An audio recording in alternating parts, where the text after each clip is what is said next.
Assalomu alaykum do'stlar. Bugungi turk tilidagi darsimizni boshlaymiz. Bugungi turk tilidagi darsimiz mavzusi pazarda, ya'ni bozorda mavzu doirasida bo'ladi. Bu yerda ikki kishining dialog mavjud va uni turkchada o'qib, keyin bittalab tarjima qilishni boshlaymiz. Xo'p. Zeliha va Ayselning suhbati. Zeliha: Merhaba Aysel, nasılsın? Salom Aysel, qandaysan? İyiyim, sen nasılsın? Yaxshiman, sen qalaysan deyapti. Çok iyiyim, pazarda her şey çok ucuzladi. Judayam yaxshiman, bozorda hamma narsa juda ham ucuzladi. Bu arzonlashdi degani. Xo'p, keyin. Evet, taze bezelye gördüm. Ha, toza no'xat ko'rdim deyapti. Bezelye bu no'xat degani. Keyingisi, ben de tezgahda taze fasulye gördüm. Men ham savdo rastasida taze bu sviji, ya'ni yangi fasulye gördüm. Fasulye bu lovya degani, ya'ni men ham shu savdo rastasida sviji lovya ko'rdim deyapti. Bizim çocuklar çok seviyorlar. Bizni bolalarimiz juda ham yaxshi ko'rishadi. Buning uchun 3 kilo oldim. Shu uchun ham 3 kilo oldim deyapti. Geçen hafta perşembe günü bize niçin gelmedin? O'tgan hafta payshanba kuni biznikiga nima uchun kelmading deb so'rayapti. Qizim hasta edi. Ya'ni qizim kasal bo'lib qolgandi. Şimdi iyimi? Hozir yaxshimi? Evet, iyi. Ha, yaxshi. Benden erik istedi. Çok pahalı. Mendan erik, ya'ni olcha istedi, ya'ni xohladi. Çok pahalı. Juda ham qimmat, lekin u deyapti. Erik chiqdimi? Ya'ni olcha chiqdimi? Dün ilk defa manavda gördüm. O'tgan kuni ilk defa birinchi marta manavda gördüm degan. Bu manav sabzavot va meva sotadigan do'kon. Ya'ni faqat sabzavot, meva cheva sotadigan joyni manav deyishadi. Ya'ni o'tgan kuni birinchi marta o'sha meva sabzavot sotadigan joyda ko'rdim deyapti. Ama eriğin fiyatı çok pahalıydı. Lekin olchaning narxi juda ham baland edi, ya'ni qimmat edi deyapti. Evet, erik turfanda meyve. Ha, olcha bu turfanda degani bahorning boshida chiqadigan holatdagi mevalarni turfanda deyishadi. Ya'ni mavsumni ilk hosili bo'lsa, shunaqa turfanda deydi. Ya'ni bu mavsumda endi chiqadigan meva deyapti. Birkaç hafta sonra al, ya'ni bir necha haftadan keyin sotib ol deyapti. O zaman daha ucuzlayacak. U payt daha, ya'ni yanada arzonlashadi. Yana aytyaptiki, o'sha hosilni boshida chiqadigan meva bo'lgani uchun hozir qimmat, bir ikki haftadan keyin olsang arzonlashadi deb aytyapti. Xo'sh. Gelecek hafta Ayşe'ye gideceğiz. Sen de gel. Keladigan haftada, ya'ni keyingi haftada Ayşe'ni uyiga boramiz. Sen ham kel deyapti. Tamam, o gün kek de getireceğim. Biliyorsun benim keklerimi herkes çok beğeniyor. Tamam. Yani o'sha kuni kek de getireceğim. Yani kek bu shirinlik hisoblanadi. Xo'sh, kek bu endi keksga o'xshagan shirinligi, ya'ni turklarning o'zining shirinligi. Ya'ni keks deb tarjima qilsa ham bo'ladi. Ya'ni keks ham olib boraman deyapti. Biliyorsun, bilasan, benim keklerimi herkes çok beğeniyor. Ya'ni bilasan, mani pishirgan keklarimni herkes, ya'ni hamma çok beğeniyor. Hammaga juda yoqadi. Ya'ni men pishirgan kekslar hammaga juda ham yoqadi deyapti. Evet, ben de yedim. Ha, men ham yedim. Çok lezzetli pishiriyorsun. Juda ham mazali pishirasan deyapti. Arkadaşlar börek ve tatlı da yapacaklar. Do'stlarimiz börek ve tatlı ham pishirishadi, ya'ni tayyorlashadi. Börek ham bu shirinlikni bir turi, tatlı ham bu shirinlikni bir turi. Bu endi turechskiy shirinlik bo'lgani uchun, bu O'zbekistonda unaqa shirinlik bo'lmagani uchun tarjimasi yo'q, ya'ni turkcha shirinlikni nomlari. Pirasami oldin? Bu yerda xo'p, pirasa bu anaqa piyoz, xom piyoz bo'ladi-ku, anaqa bargi bo'lgan piyoz bo'ladi. Xuddi o'sha narsani pirasa deydi. Ya'ni bu butun katta piyoz emas-u, kichkina bargi bo'lgan piyozni pirasa deyishadi. Ya'ni pirasami oldin? Ya'ni pirasa oldingmi? Evet, pazarda pirasa kalmadı. Ha, bozorda pirasa, ya'ni o'sha piyozcha qolmadi deyapti. Sadece bir tezgahda gördüm. Faqatgina bitta savdo rastasida ko'rdim deyapti. Xo'sh, hemen aldım. Eşim pirasayı çok seviyor. Xo'p, hemen degani, ya'ni shu zahoti yo'q. Sotib oldim. Yani turmush o'rtog'im, eşim degan turmush o'rtog'im piyozchani çok seviyor, yani juda ham yaxshi ko'radi deb tarjima qilamiz. Evet, pirasa mevsimi geçti. Piyozchani mavsumi tugadi. Pirasayı nasıl yapıyorsun? Zeytinyağlı mı, etli mi? Yani pirasayı deb ikkinchi marta o'zi aytayotganda, bu pirasa piyozchani asl holatida emas, xuddi shunaqa pishiriladigan taom ham bor, ya'ni ovqat bor. Ya'ni bu ovqatni aytyapti hozir. Shu ovqatni, ya'ni pirasa nomli ovqatni qanday tayyorlaysan deyapti. Zeytin yog'limi, etlimi? Zaytun yog'ligimi yoki go'shtlimi deb so'rayapti.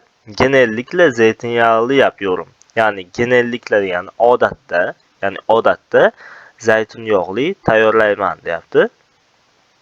Xo'p, ben de bu akşam patates kızartmak istiyorum.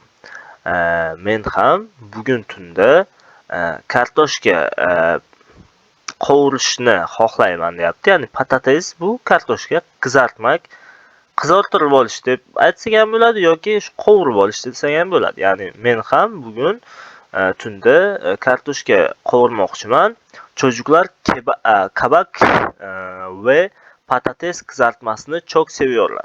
Yani bolalar anaqa qovoq va kartoshkani qovurilganini juda ham yaxshi ko'rishadi deyapti. Ama ketchup vermiyorum. Lekin ketchup vermayman deyapti. Niçin? Nima uchun? Çocuklara ketchup ve kola yasak. Yani bolalarga ketchup bilan kola yasak degan, taqiqlanadi degani, taqiqlanadi, ya'ni mumkin emas. Çocuklar için iyi değil. Bolalar uchun yaxshi emas deyapti. Çok iyi. Görüşürüz. Juda yaxshi. Ko'rishguncha deb shu yerda suhbat tugayapti. Xo'p, ana endi bu yerda A va B variantidagi savollar turi bor. Shuni endi tarjima qilamiz va savollarga javob beramiz. Zelixa niçin fasulye aldı? Bu yerdan matndan fasulye va Zelixadan iborat bo'lgan joyini topib olamiz. Birinchi bo'lib fasulye qani? Xo'sh. Mana ben de tezgahda fasulye gördüm. Bizim çocuklar çok seviyorlar. Mana Zelixani gapi, fasulye gördüm deyapti. Mana bu yerda bizim çocuklar çok seviyorlar degan joyi, bunun için 3 kilo aldım degan joyini biza to'g'ri javob deb qabul qilamiz. Ya'ni Zelixa niçin fasulye aldı? Çünkü onun çocukları fasulyeni seviyorlar deb tarjima qilib yozib qo'ysang ham bo'ladi. Xo'p, ikkinchi savolimiz, erik ne zaman daha ucuz olacak? Yani olcha qaysi paytda yanada arzon bo'ladi degan savol. Xo'sh, mana bu yerda erik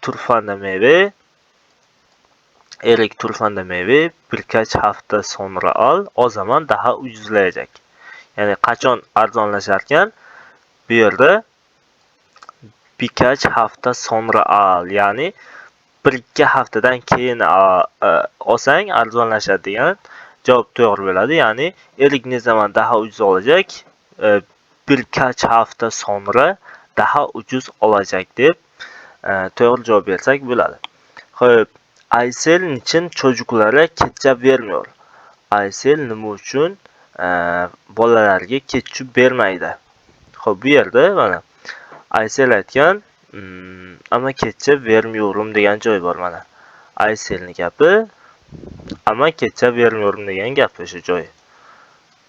Xo'p, nima uchun deb so'rayapti. Mana niçin degan joyda bizga bu yerda javob keladi. Çocuklara ketchup va kola yasak. Ya'ni taqiqlangan bo'lgani uchun bolalarga ketchup bermaskan. Ya'ni Ayşe niçin çocuklara ketchup vermiyor? Ayşe çocuklara ketchup yasak olduğu için onlara ketchup vermiyor degan javobimiz to'g'ri bo'ladi. Niçin herkes Aysel'in keklerini çok beğeniyor? Nima uchun Aysel'ning pishirgan keklarini xo'p, hamma yoqtiradi deyapti. Xo'sh, mana bu yerda qanday edi? Xo'sh. Tamam, o gün kekte getireceğim. Biliyorsun benim keklerimi herkes çok beğeniyor. Evet, ben de yedim. Çok lezzetli pişiriyorsun. Ya'ni nima uchun ekan? Chunki juda ham shirin va mazali tayyorlagani uchun ekan. Çok lezzetli pişiriyorsun degan javobni bizlar to'g'ri deb qabul qilamiz. Ya'ni niçin herkes Ayşe'nin keklerini çok beğeniyor? Çünkü Ayşe'nin kekleri çok lezzetli oluyor deb yozib qo'ysak bo'ladi. Niçin pazarda pirasa qolmadi? Nima uchun bozorda pirasa, ya'ni anaqa piyozcha qolmadi deyapti. Xo'p, bu yerda eşim pirasayı çok seviyor. Evet, pazarda pirasa kalmadı. Sadece bir tezgahta gördüm, hemen aldım. Eşim pirasayı çok seviyor. Evet, pirasa mevsimi geçti. Pirasayı nasıl yapıyorsun? Bu yo'q shart emas. Bizga javobimiz mana bu yerda pirasa mevsimi geçti. Ya'ni nima uchun pirasa kalmadı degan savolga javob, chunki uni mavsumi tugadi degan javob bo'ladi. Yani niçin pazarda pirasa kalmadı? Çünkü pirasanın mavsumi geçti. Yani geçti deb to'g'ri javob bersak bo'ladi.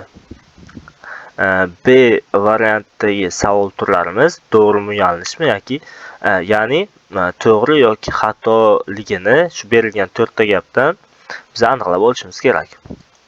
Xo'sh. Zeliha Aysel'e gitmedi çünkü kızı hastaydı.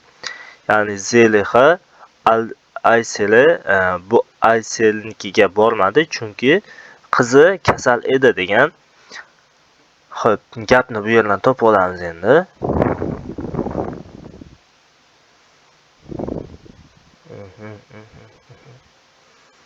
Xo'sh. Mana yuqoriroqda ekan. Aysel geçen hafta perşembe günü bize niçin gelmedin? Kızım hastaydı. Yani Zeliha'ni qizi kasal bo'lgani uchun Ayselnikiga bormagan ekan. Zeliha qizim kasal edi deb aytayapti. Xo'p. Zeliha Ayselga gitmedi çünkü qizi hastaydı. Yani bu gapimiz to'g'ri bo'lgani uchun to'g'ri belgisini olamiz. Mana shunday bitishga qilib qo'ysalar bo'ladi. Xo'sh. Ana endi onlar Aysel'in evinde kek, börek, tatlı yiyecekler. Ular Aysel'ning uyida kek, börek ve tatlı yeyishadi degan. Xo'p, gap bu yerda. Xo'sh, arkadaşlar börek ve tatlı de yapacaklar. Tamam, o gün kekti getireceğim biliyorsun. Qarang, endi bu yerda qaranglar. Zeliha gelecek hafta Ayşe'ye gideceğiz. Sen de gel deyapti. Yani bular endi keyingi hafta Ayşenikiga borishyapti. Ayşenikiga borishsa va o'sha yerda kek, börek ve tatlı olib kelishsa, demak bular Ayşening uyiga yeyishadi.